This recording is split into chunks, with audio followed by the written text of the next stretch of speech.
Thank you, David. Welcome, everyone, and welcome to you, Marty. Hope that you can hear and see us okay. Yes. Yes, I can. There you are.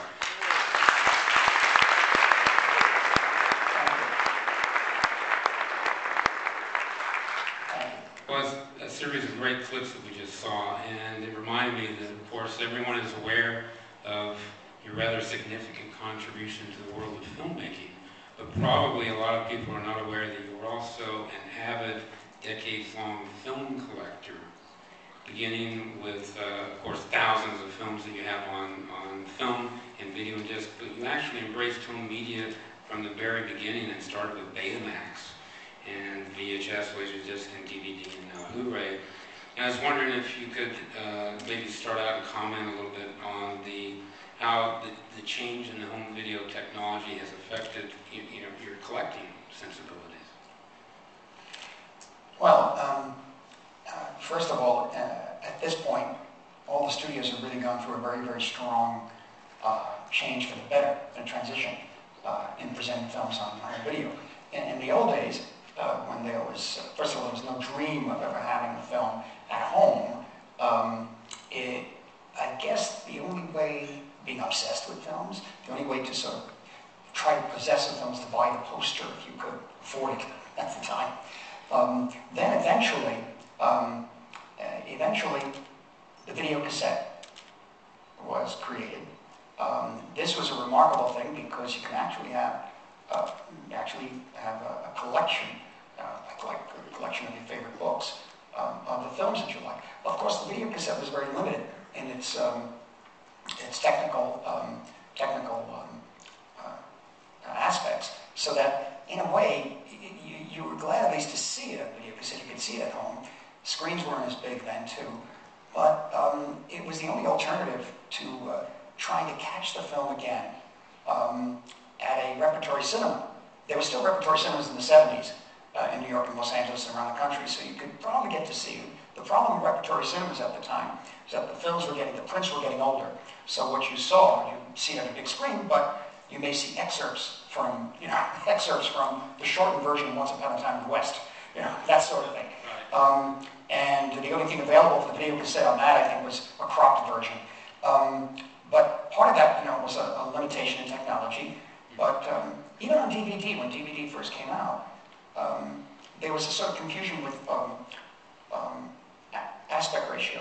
For example, a major title like Bonnie and Clyde, I think, was first released full screen.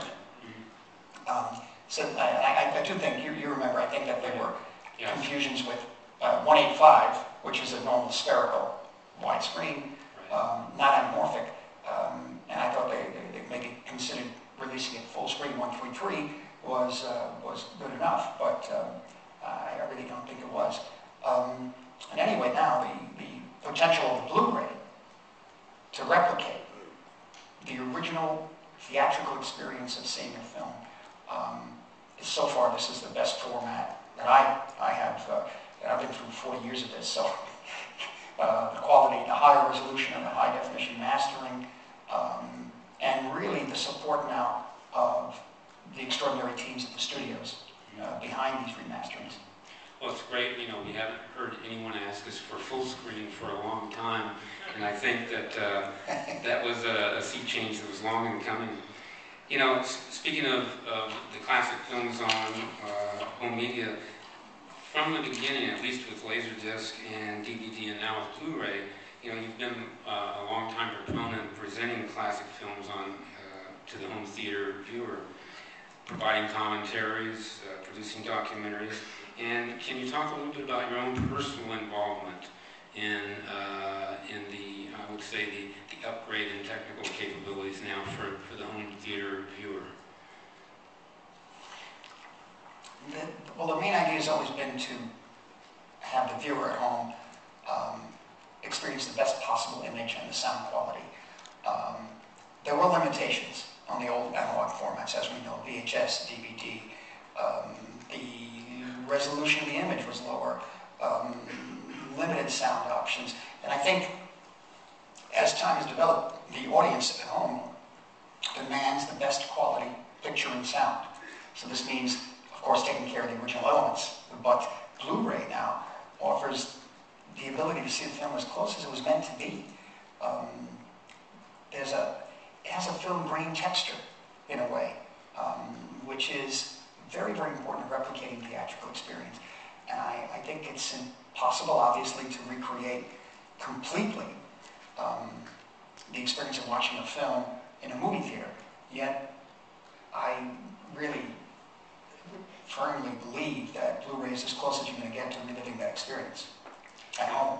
Yeah, one of the nice things, at least in my part of this process in mastering for Blu-ray, is that we don't have to compromise on things like color accuracy and overall improved contrast and densities and greater dynamic sound that we had, and we had those compromises even with DVD actually, so it's quite a leap beyond technologically. Yeah, yeah.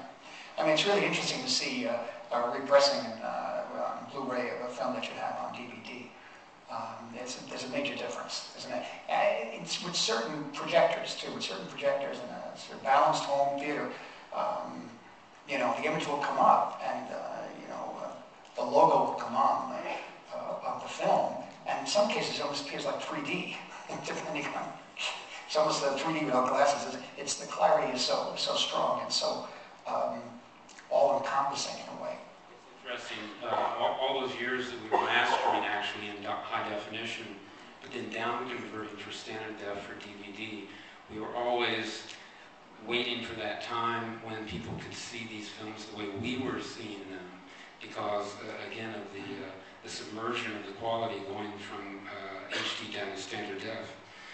I wanted to talk a little bit about audio. I don't want to get into a big technical thing with, you know, uncompressed digital sound and 7.1, and we're all aware of those capabilities. But you know, you've been your passion for music is evident in the films, the concert films that you've produced, like Shine a Light and The Last Waltz.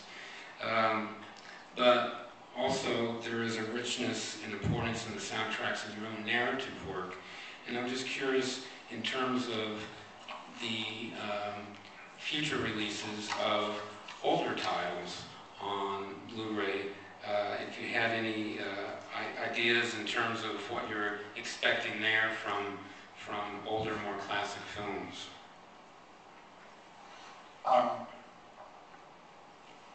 In terms of the films I've made, in terms of the musical, the country films? Or films like that are favorite films of yours. You know, for example, sure. For example, I know the technological capabilities we have now benefited films, for example, like Woodstock and films like that. In terms of that, first of all, your digital sound is not compressed. Apparently, it is up to 7.1 channels of surround sound available. You have advanced DTS, Dolby formats. I think, I know when we just mixed Shine a Light, we knew that in the mixing room, this would be transferred directly to the home viewer, the actual soundtrack, the way we mixed it in that mixing room. We have high expectations of that even becoming more precise as the system is perfected. I mean, as I say, it's not possible to recreate exactly the experience of watching a film in a motion picture theater, but you know, Blu-ray projected on a large screen in the home is as close as we can get to experience that film in its original format. Sure.